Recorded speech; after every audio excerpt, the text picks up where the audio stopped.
दोन पार्ट्स मध्ये डिवाइड होणार आहे. त्यातला पहिला पार्ट जो असेल तो हा की पॅरेललोग्राम आहे, ए बी सी डी हा काय आहे इज पॅरेललोग्राम. सो ए बी काय असेल, A B is equal to असेल C D and A D जो असेल तो असेल सी बी और बी सी. आता हा आहे माझा पार्ट 1 आणि हा आहे पार्ट 2. तर पार्ट 1 इथं आपण थोडक्यात पाहू. पार्ट 1 मध्ये काय येईल, AP A B is equal to C D ए.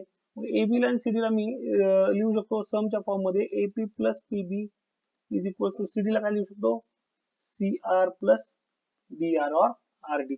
मग एपी आणि सी आर दोन्ही व्हॅल्यू सेम आहेत, एपी आणि सी आर दोन्ही व्हॅल्यू सेम आहेत, म्हणजे याचा अर्थ P B is equal to D R or R D.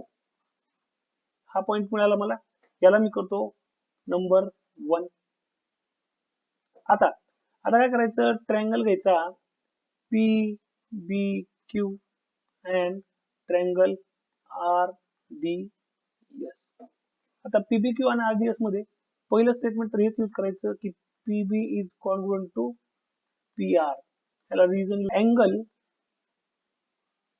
B congruent to angle D. याचं रिझन काय येणार, अपोजिट अँगल्स ऑफ पॅरेललोग्राम. हे झालं.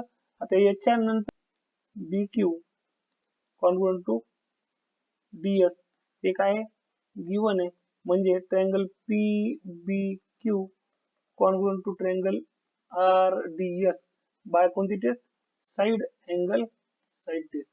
आता ही आपण टेस्टने कॉन्ग्रुएंट दाखवलं की याच्या पुढच्या पॉइंटला काय येईल, त्याच्या पुढच्या पॉइंटला येईल, मला दाखवावं लागेल या दोन साइड कॉन्ग्रुएंट. सो सेगमेंट करू म्हणू किंवा साइड म्हणू, segment P Q is congruent to segment R S. याचं रिझन काय असेल, corresponding sides of congruent triangle. आता हे मी ज्या प्रकारे प्रूव्ह करणार आहे, वाटलं त्याला मी नंबर देतो 2. फर्स्ट स्टेप मध्ये जे आपण दोन इक्वेशन घेतलेत, हेच दोन इक्वेशन आपल्याला परत सेकंड स्टेप मध्ये येणार आहेत, तर ते नेमली इक्वेशन असेल थर्ड. आता त्याच्यामध्ये काय भेटणार आहे मला त्याच्यामध्ये भेटणार आहे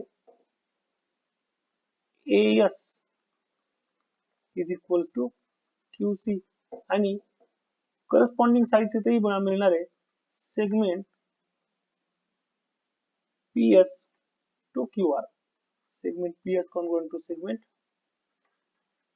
क्यू आर. हे इक्वेशन माझं चौथं.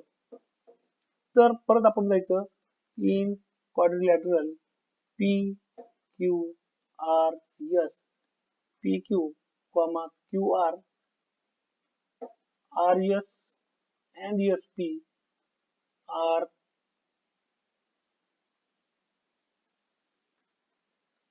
sides of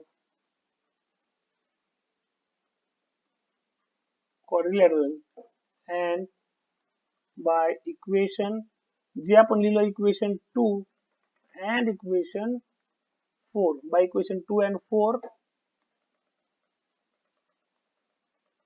opposite sides are same. So direct the reason आपण लिहू शकतो quadrilateral PQRS is parallelogram. याचं रिझन आपल्याला माहिती आहे की opposite sides of parallelogram